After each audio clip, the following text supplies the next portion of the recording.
तो hello dear students and friends, आज की इस वीडियो में बात करने वाले हैं Indian army SSC tech entry October batch recruitment 2024 के बारे में। इस वीडियो में जानेंगे इस पार्टिकुलर रिक्रूटमेंट के रिगार्डिंग आपके क्या क्या एज लिमिट रखे गए हैं, एजुकेशन क्वालिफिकेशन क्या मांगा गया है, मेरिट बेस्ड यहाँ पे सिलेक्शन होगा। अगर मेरिट बेस्ड सिलेक्शन होगा तो किस प्रकार से मेरिट बनाए जाएंगे, इसके बाद क्या होगा, इंटरव्यू होगा कि नहीं होगा, तमाम जानकारी को देंगे। सैलरी कितने मिलेगी, काम क्या करना होगा, सिलेक्शन कैसे होगा, सभी कुछ को यहाँ बताएंगे आपको स्टूडेंट्स। और यह भी बताएंगे आपको कि इस पर्टिकुलर एंट्री के रिगार्डिंग आपको कितने समय का जॉब करना होगा, क्या क्या होगा, स्टाइपेंड कितने मिलेगा, सभी चीज़ आपको बताएंगे। तो वीडियोस पे बने रहिएगा और कंप्लीट वीडियोस को वॉच कीजिएगा। तो चलिए बढ़ते हैं इस वीडियो में, जानते हैं इसके बारे में कंप्लीट इन्फॉर्मेशन को। और स्टूडेंट्स, आप सभी दोस्तों भाइयों से यह भी अपील रहेगा कि वीडियोस अच्छा लगे, इन्फॉर्मेटिव लगेगा तो वीडियोस को लाइक एंड सब्सक्राइब जरूर कीजिएगा, दोस्तों में भी जरूर शेयर कीजिएगा। चलिए बढ़ते हैं ऑफिशियल नोटिफिकेशन की ओर और वहाँ जाके कंप्लीट डिटेल्स को देते हैं। तो चलिए स्टूडेंट्स, आप सभी लोग देख रहे होंगे, ये आपका ऑफिशियल नोटिफिकेशन है जो कि इंडियन आर्म फोर्स के द्वारा जारी किया गया है। यहाँ पे आपको सिंपल अगर बात करते हैं यहाँ पे आपके एज लिमिट के बारे में, या फिर सबसे पहले हम बात करें यहाँ पे आपका फॉर्म का एप्लीकेशन कब से कब भरा जाए। तो स्टूडेंट्स, अगर आप यहाँ पे देखेंगे तो आपका एप्लीकेशन फॉर्म भरने का डेट जो है वो 23 जनवरी 2024 से लेकर आपका कह सकते हैं एप्लीकेशन फॉर्म भरना स्टार्ट होगा और इसके 21 फरवरी 2024 तक इस फॉर्म को भरा जाएगा और इतने डेट के बाद ये फॉर्म आपका क्लोज कर दिया जाएगा। स्टूडेंट्स, बात करते हैं फॉर्म के भरने के फीस के बारे में। तो आपको यहाँ पे कोई भी रुपये का फीस नहीं देना है। किसी भी कैंडिडेट को, कोई भी कैटेगरी से बिलोंग करते हैं, आपको कोई भी फीस देने की जरूरत यहाँ पे नहीं है स्टूडेंट्स। अब यहाँ पे समझेंगे हम एज लिमिट के बारे में। आपका जो एज लिमिट है वो क्या मांगा गया है। तो यहाँ पे जो एसएससी टेक एंट्री है इसके रिगार्डिंग आपका एज लिमिट 20 से 27 ईयर के बीच में आपका होना चाहिए। अगर आपका डेट ऑफ बर्थ को चेक करेंगे तो 2 अक्टूबर 1997 से लेकर 1 अक्टूबर 2004 के बीच में यदि आपका डेट ऑफ बर्थ आता है तो आप इस फॉर्म को भर सकते हैं। यदि आपका डेट ऑफ बर्थ इस दोनों पर्टिकुलर डेट को भी टैली करता है तब भी आप इसके लिए एलिजिबल माने जाते हैं। आपका इस बात करते हैं जो नॉन टेक एंट्री है उसके रिगार्डिंग आपका यहाँ पे 35 ईयर का मैक्सिमम एज लिमिट रखा गया है जो कि 1 अक्टूबर 2024 तक आपके काउंट किए जाएंगे। नहीं, यदि आपका एज 1 अक्टूबर 2024 तक मैक्सिमम 35 ईयर का है तो आप इसके लिए एलिजिबल होते हैं, या फिर उससे ज़्यादा है तो आप एलिजिबल नहीं माने जाएंगे। स्टूडेंट्स, जो एज रिलैक्सेशन मिलते हैं वो यहाँ पे भी दिए जाएंगे, सो उसके लिए आपको निश्चिंत रहना है। स्टूडेंट्स, यहाँ पे बात करने वाले हैं आपके हम 2 अलग अलग प्रकार के वैकेंसियों के बारे में। यहाँ पे एक आपका है SSCW, ये शॉर्ट सर्विस कमीशन है, नॉन टेक वाले के लिए है, जो कि इसके लिए किसी भी ग्रेजुएशन से आप अपने डिग्री को प्राप्त किए हैं तो उसके लिए आप भर सकते हैं। और जो SSCW टेक एंट्री है उसके रिगार्डिंग क्या है, आपको BE BTech चाहिए इंजीनियरिंग स्ट्रीम में।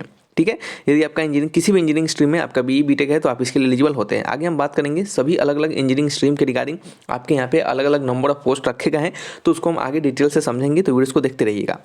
आगे बात करते हैं यहाँ पे, अगर आप स्टूडेंट्स फाइनल ईयर में हैं BTech के और BE के अपने फाइनल ईयर में है तो अभी आप इसको भर सकते हैं, लेकिन आपका जो कह सकते हैं डिग्री है वो आपका 1 अक्टूबर 2024 तक आपके सारे डिग्री का कह सकते हैं कंप्लीट प्रोसेस कंप्लीट हो जाना चाहिए। यानी आपका डिग्री जो है 1 अक्टूबर 2024 तक आपके हाथ में आ जाना चाहिए, तो आप इसके लिए एलिजिबल माने जाएंगे। यदि आप एग्जामिनेशन को निकाल लेते हैं और 1 अक्टूबर 2024 तक आपका डिग्री नहीं आता है आपके पास तो आप इसके लिए एलिजिबल नहीं होंगे। ठीक है, चलिए स्टूडेंट्स आगे बढ़ते हैं। यहाँ पे बात करते हैं वैकेंसी के बारे में। तो यहाँ पे वैकेंसी दिखेगा फॉर SSC टेक 63 मेन है, इसके रिगार्डिंग वैकेंसी को चेक करेंगे तो हमारे यहाँ पे पहला जो है सिविल है। सिविल के रिगार्डिंग जितने भी यहाँ पे स्ट्रीम दिए गए हैं, टोटल 75 वैकेंसी है सिविल का, और इसमें जितने भी स्ट्रीम दिए गए हैं यदि किसी भी स्ट्रीम में आपने अगर BE BTech को किया है तो आप इसके लिए एलिजिबल माने जाते हैं। ठीक है, समझ रहे होंगे यहाँ पे हमने क्या कहा। बात करते हैं उस प्रकार से कंप्यूटर साइंस में 60 को आपका वैकेंसी है, 60 वैकेंसी है, जिसमें अगर इनमें से किसी भी स्ट्रीम में यदि आपने कंप्यूटर इंजीनियरिंग किया है या फिर computer science, computer technology, computer science and technology, इनमें से किसी भी आपके स्ट्रीम में आपने अगर अपना कह सकते हैं कि डिग्री प्राप्त किया है BE BTech का तो आप इसके लिए एलिजिबल माने जाएंगे। उसी प्रकार से सारे स्ट्रीम का रिगार्डिंग देखेंगे। इलेक्ट्रिकल का 33 वैकेंसी है और आपका इलेक्ट्रॉनिक्स का भी 64 वैकेंसी है। सबसे ज़्यादा वैकेंसी यहाँ पे मैकेनिकल के लिए रखा गया है, जो कि आप वैकेंसी को चेक करेंगे मैकेनिकल का स्टूडेंट्स तो आपका यहाँ पे दिखेगा ये लगभग आपका 100 समथिंग वैकेंसी है। कितना है, 101 वैकेंसी है, आप ऊपर चेक कर रहे होंगे। ठीक है, यहाँ पे ये आपका 101 वैकेंसी है। उसी प्रकार से नीचे जाएंगे तो आपके मिक्स इंजीनियरिंग स्ट्रीम है, और नीचे यहाँ पे कह सकते हैं कि कोर इंजीनियरिंग स्ट्रीम है जो कि वोमेन के रिगार्डिंग है, सिविल इंजीनियरिंग का। और इसी प्रकार से आपका कंप्यूटर साइंस का भी वोमेन के लिए 4 वैकेंसी है, और आपके वोमेन के लिए कम वैकेंसी है लेकिन फिर भी वैकेंसी है यहाँ पे। इलेक्ट्रिकल के लिए 3 वैकेंसी है, और इस प्रकार से मैकेनिकल के लिए भी यहाँ पे है, उनके लिए 9 वैकेंसी है। ठीक है, तो ये क्या है आपके टोटल वैकेंसी यहाँ पे बताए गए हैं आपको, जो कि समझ में आया होगा स्टूडेंट्स। अब हम बात करने वाले हैं ये सारे वैकेंसी एजुकेशन क्वालिफिकेशन समझ जाने के बाद। एजुकेशन क्वालिफिकेशन आपको बिल्कुल सिंपल है, BE BTech मांगा गया है। ठीक है, अगर बात करते हैं यहाँ पे आपका यहाँ पे सिलेक्शन प्रोसेस के बारे में समझेंगे कि आपका सिलेक्शन जो होगा वो किस प्रकार से होने वाला है। तो स्टूडेंट समझिएगा ध्यान से, सिलेक्शन प्रोसेस जो होगा आपका यहाँ पे जो होगा वो आपका मेरिट के आधार पे सिलेक्शन होगा। कहने का मतलब आपका एप्लीकेशन का शॉर्ट लिस्टिंग करवाया जाएगा। यदि आपका एप्लीकेशन का शॉर्ट लिस्टिंग में अगर आपका एप्लीकेशन शॉर्ट लिस्ट होता है तो आपको एसएसबी इंटरव्यू के लिए बुलाया जाएगा। यहाँ पे एसएसबी कह सकते हैं कि एप्लीकेशन का जो शॉर्ट लिस्टिंग होगा वो किस बेसिस पे होगा, तो वो आपके मार्क्स के बेसिस पे होगा, बीई बीटेक के मार्क्स के बेसिस पे होगा। जिन स्टूडेंट्स का बीई बीटेक में अधिक मार्क्स होंगे, अधिक परसेंटेज होंगे, अधिक सीजीपीए होंगे, तो उनको क्या होगा, उनका चांस होगा आपको शॉर्ट लिस्टिंग करने का, उनके एप्लीकेशन को, यानी उनके एप्लीकेशन को छांटा जाएगा और उनको सिर्फ एसएसबी के लिए बुलाया जाएगा। सारे कैंडिडेट जितने भी फॉर्म भरेंगे उनको एसएसबी के लिए नहीं बुलाया जाएगा। जिनका ज़्यादा मार्क्स होगा और मेरिट लिस्ट में नाम आएगा उनको एसएसबी इंटरव्यू के लिए बुलाया जाएगा और इस एसएसबी इंटरव्यू के आधार पर आपका क्या होगा, मेरिट बनाया जाएगा और सिलेक्शन होगा। स्टूडेंट्स ध्यान से सुनिएगा, एसएसबी के आधार पे ही आपका सिलेक्शन होगा, ठीक है। वो मेरिट आपको बुलाने के लिए बनाया जा रहा है। अगर आप आ जाएंगे तो एसएसबी इंटरव्यू देंगे, एसएसबी इंटरव्यू के आधार पे आपका सिलेक्शन लिया जाएगा, ठीक है। समझ गए होंगे ये चीज़ को आप। एसएसबी इंटरव्यू में क्या होगा, कैसे होगा, ये आपको हम अगर कहेंगे तो अलग से वीडियोस बनाकर बता देंगे। स्टूडेंट्स यहाँ पे बात करते हैं आपके ट्रेनिंग पीरियड के बारे में। आपका ट्रेनिंग पीरियड लगभग 49 वीक का ट्रेनिंग पीरियड यहाँ पे रखा जाएगा, देखेंगे यहाँ पे।